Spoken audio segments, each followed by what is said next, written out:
Hey, hey, welcome back to English Unlocked. I'm Alex. And I'm Maya.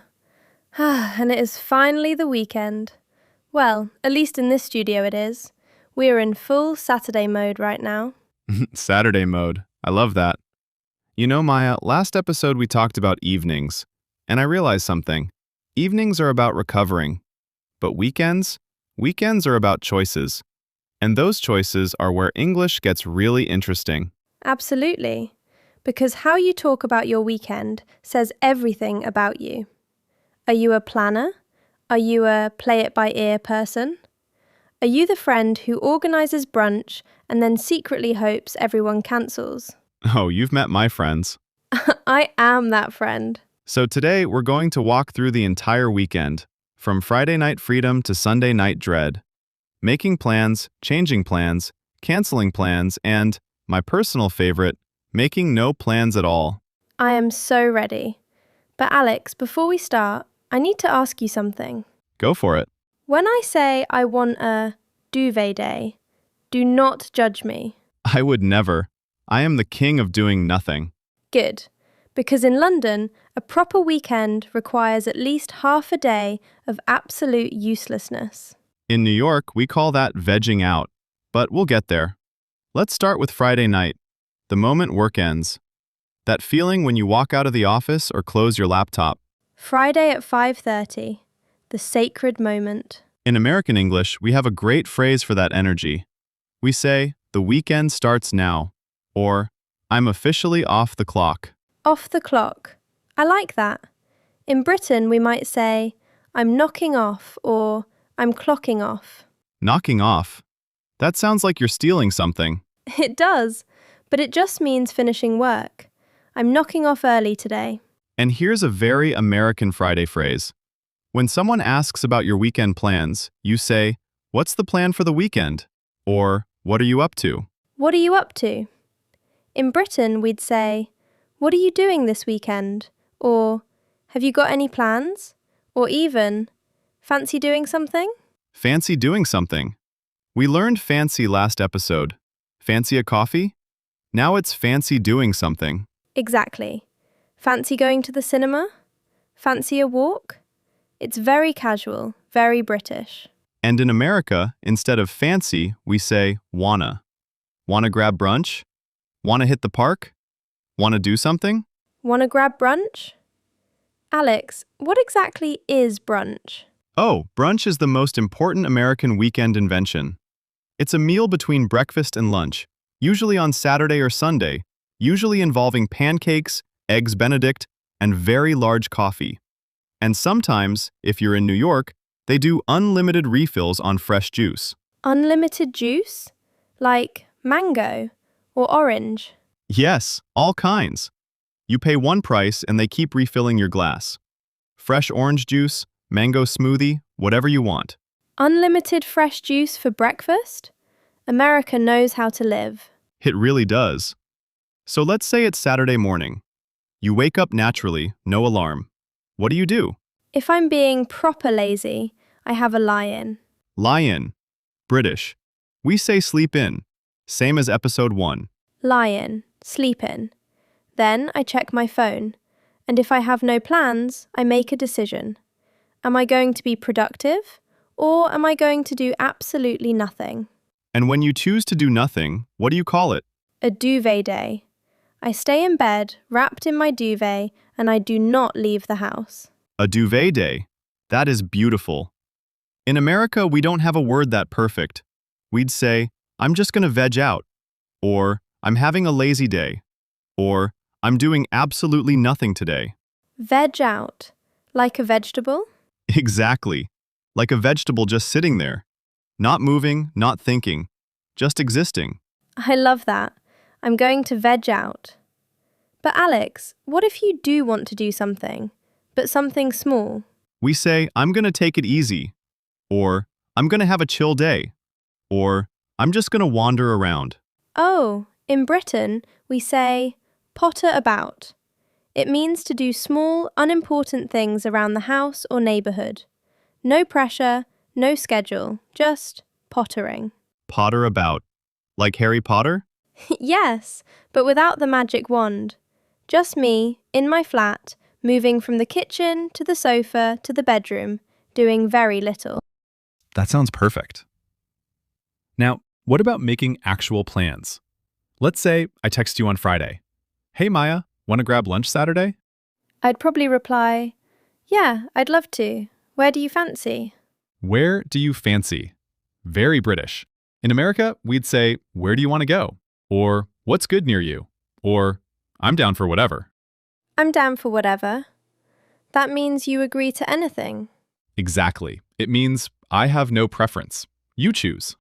I'm down for whatever. But what if I don't want to go? What if I'm too tired? This is where it gets delicate. In American culture, canceling plans is an art form. We have so many phrases for it. Tell me. If you cancel last minute, we say you flaked, like he flaked on me, or she bailed. I can't believe she bailed. Flaked. Like a snowflake. Yes, like you just disappeared, dissolved, blew away in the wind. You made a plan and then you just flaked.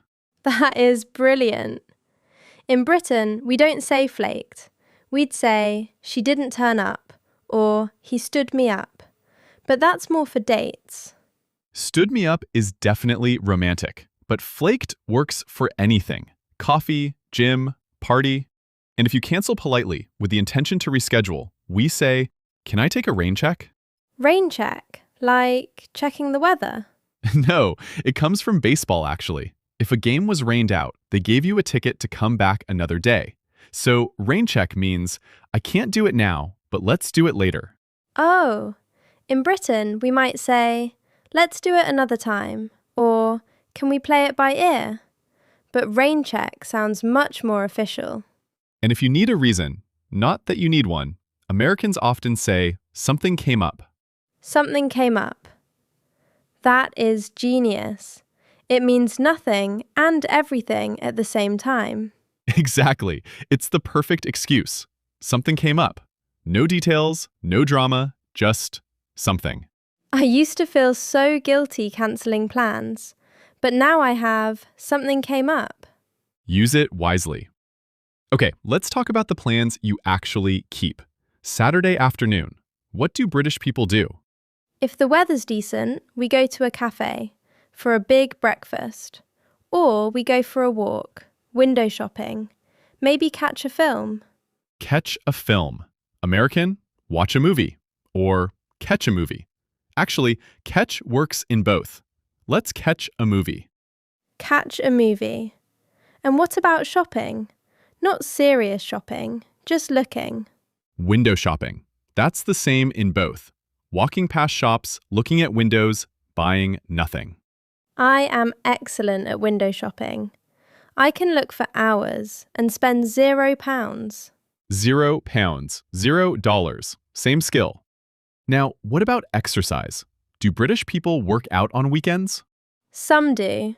They go for a run, or they play football. Not American football, proper football. Soccer. We call it soccer. And on weekends, Americans say, I'm going to hit the gym, or I'm going for a run, or very casually, I'm going to work out. Hit the gym. That sounds aggressive. It is a little aggressive, but it's normal. I'm going to hit the gym, then grab a smoothie. Grab a smoothie. Very American. In Britain, we'd say, get a coffee, or have a tea. A nice cup of tea. Now that's weekend vocabulary. Fancy a cuppa means, would you like some tea? Fancy a cuppa. But be careful. If you say, let's get a Pepsi in Britain, Oh, in America, let's get a Pepsi just means, let's get a Pepsi. It's a soft drink. same in Britain. Pepsi is just Pepsi everywhere. Actually, Alex, I want to talk about something. In Britain, when we say going to the pub, people might think we mean drinking, the hard stuff. But actually, lots of people just go for a meal, a roast dinner, or just a Pepsi.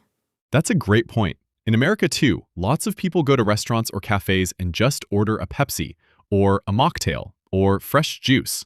You don't have to explain yourself. Exactly. I'll have a Pepsi, please. Simple, no drama. I'll have a Pepsi, please. Perfect. Okay, let's move to Sunday. This is where American English has a very specific, very modern phrase.